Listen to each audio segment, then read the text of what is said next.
So, for anyone who, for any reason, isn't aware, this is the beginning, as I make this video, of the Olympics in Paris. And those Olympics will be going forward without a young woman who was tied to be the most Olympic medaled female athlete in British history, Charlotte Dujardin, who was remarkably enough a dressage rider. She's tied, I believe, with a cyclist. She was widely expected to medal again in these Olympics, which might well have catapulted her to the top of that heap. Instead, literally days before the opening ceremonies of the Olympics, a Dutch lawyer comes forward with a video that shows Charlotte Dujardin, no question who it is, in a training session doing some things that go beyond questionable, which are frankly clearly abusive, improper, and worthy of censure. Now, it may be that you haven't seen that video. Rather than me simply talk about it, let's put that video up so you can decide for yourselves what's going on here. The entire clip is about a minute long. By some counts, there were 24 strikes with a whip in that 1 minute period. And we're going to put that up, and then very shortly after that, I'm going to answer a couple of questions that came up about just how physically harmful this might be. And it might be surprising what you see when we do that. So here we go with the clip.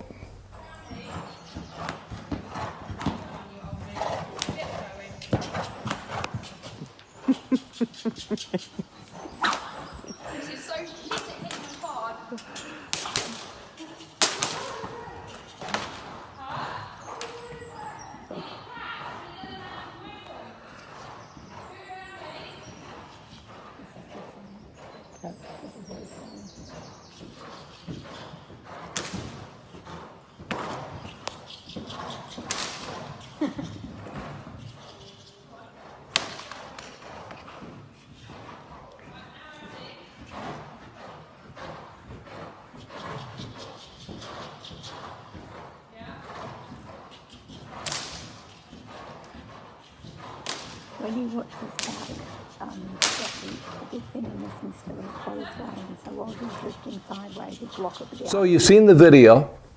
Perhaps most troubling in some ways, we left the sound of that video in place, and you can hear people chuckling like this is amusing that she's, interacting with this horse in this way. In fact, there's nothing funny about it, and it's very troubling that it would be viewed as amusing, because that suggests perhaps that it was not an isolated incident. Be that as it may, it's clear that standalone, this was bad behavior, bad horsemanship, and worthy of punishment. However, the Dutch lawyer who came forward with this and another athlete who was weighing in on this both said that they were concerned with the pain that was inflicted on the horse.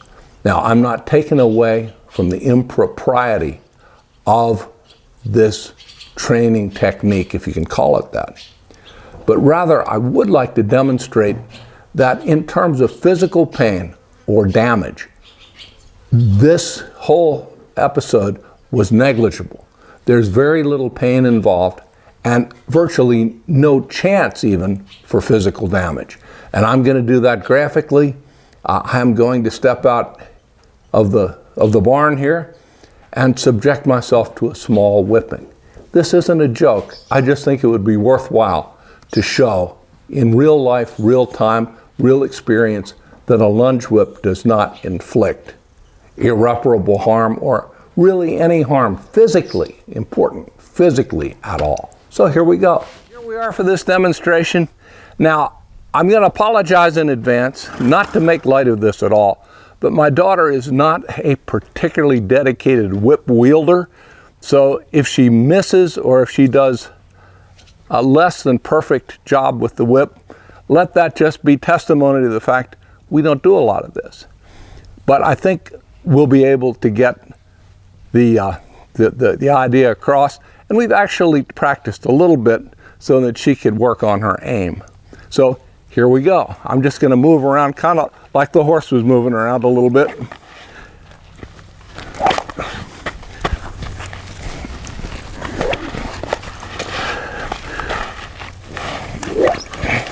Harder, like they were doing in the, there you go.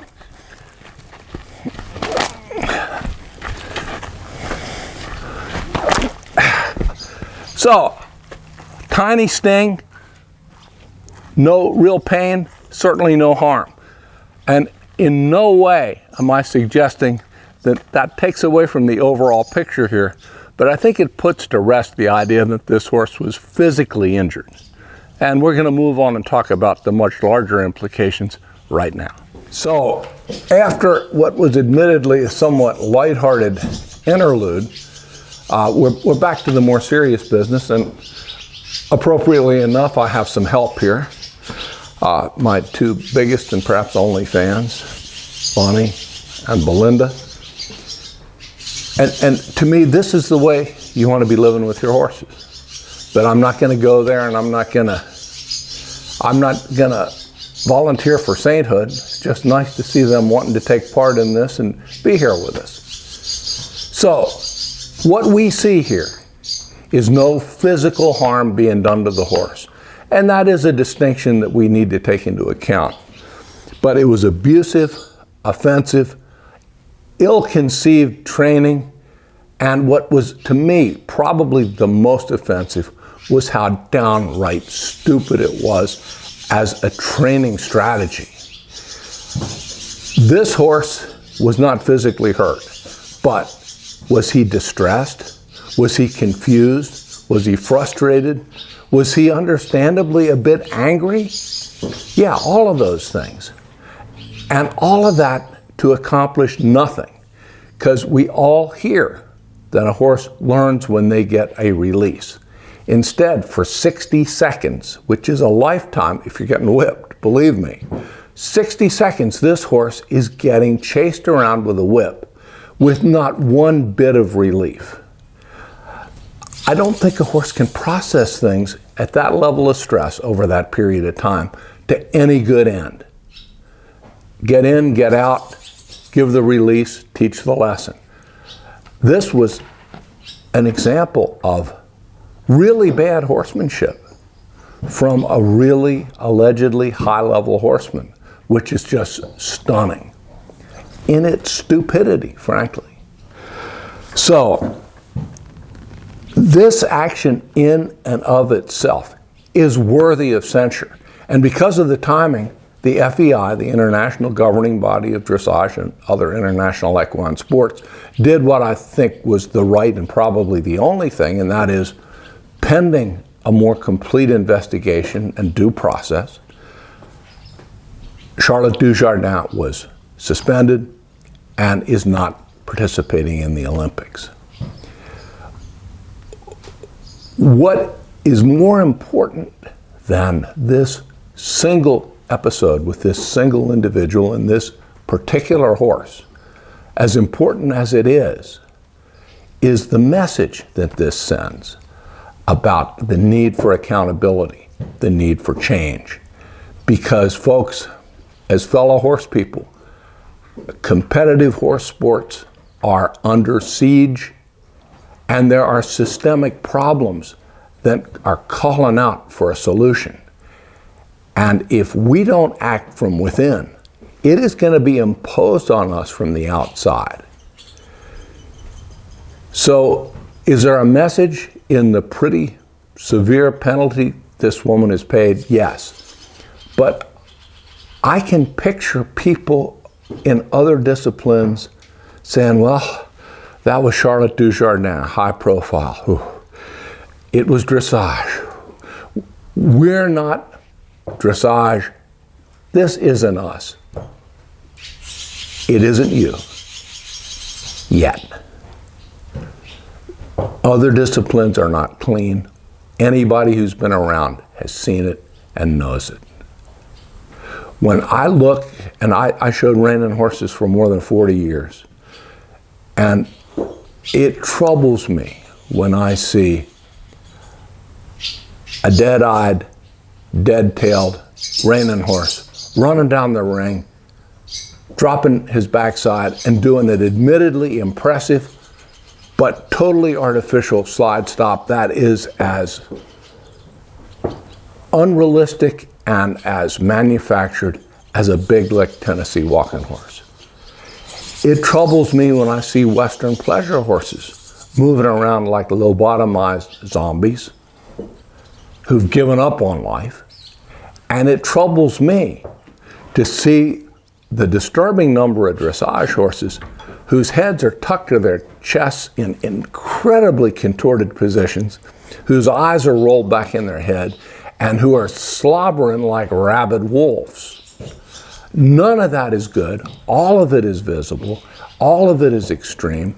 And the techniques used to bring it about, if exposed, could absolutely damage each and every one of these sports. So the example of Charlotte Dujardin should do better than the old days, when there was a saying in old-time law enforcement, there is no better deterrent to crime than a public execution. Well, people are crying out to string up Charlotte Dujardin. Even if they do, the thing to remember is, in 19th or 18th century England, where that statement about nothing to deter crime like a public execution was made, at those public executions for pickpockets, which was a hanging offense, at those hangings, there were pickpockets working the crowd. The rest of the horse industry is like the pickpockets. While everyone is howling for the blood of this one particular young woman, the rest of the world is going on as it always did. And the difference is, people are watching. And it makes me sad to say this, they should be watching, they need to be watching, and we need to clean our act up so that what they see doesn't lead to the public execution of horse sports as a whole. You could say that's an extreme position to take, but consider the fact that there is a considerable outcry among animal rights groups and even some cooler heads to the effect that equestrian sports should be removed from international competition, and most particularly the Olympics. So if it can happen there, it can happen anywhere. Consider the cautionary tale of the Tennessee walking horse industry. When the big lick walking horses that have the exaggerated motion became so popular back in the late 50s through the 60s, it was common practice to soar these horses, to use devices on their front legs and keep them raw, and to rub diesel fuel or different irritants in their underneath anklets that caused them to elevate in an exaggerated fashion. And again, there were attempts to dissuade that industry from using those tactics.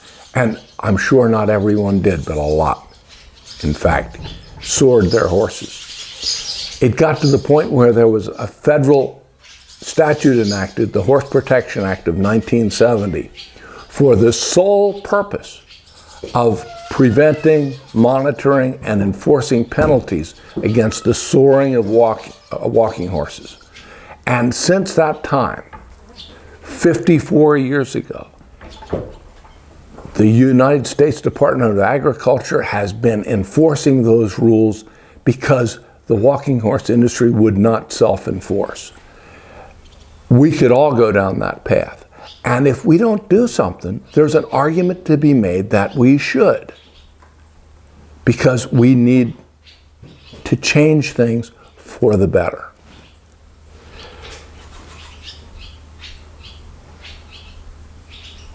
If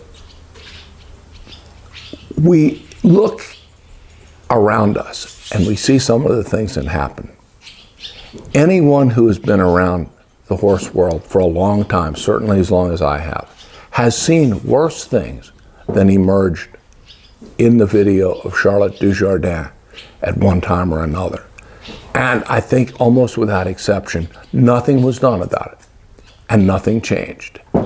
The time has come for it to change, and there doesn't have to be punishment. People can do better. There's a wonderful book by Jane Smiley, who was a legitimate horsewoman and also a very gifted writer, called Horse Heaven. And she has a conversation between two trainers. And the one fella had just cautioned another trainer on one of his practices and suggested he was going to hurt a horse. And the older trainer says to him, "You really maybe didn't want to do that, because you have to understand, that's the way things go." He said, "It's not right." He says, "I'm an old man, and when I die, and it's not so far off now, I know that I'm going to be accountable, not just for my own sins, but for the sins I saw and did nothing about." Let's not go down that path. Let's do something about the things that we see. Let's do something about the things that we've done. There are things in my past that I would redo differently. But what I'm not doing is repeating some of those mistakes that I made before I knew better. What's troubling is to see people who do know better, who should know better, not doing better because they're caught up in competition.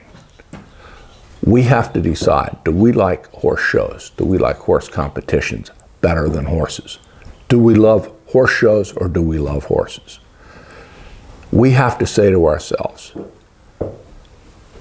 doesn't horsemanship matter? Doesn't sportsmanship matter? Doesn't common decency matter? And what I'm saying is, it damn well should. Thanks.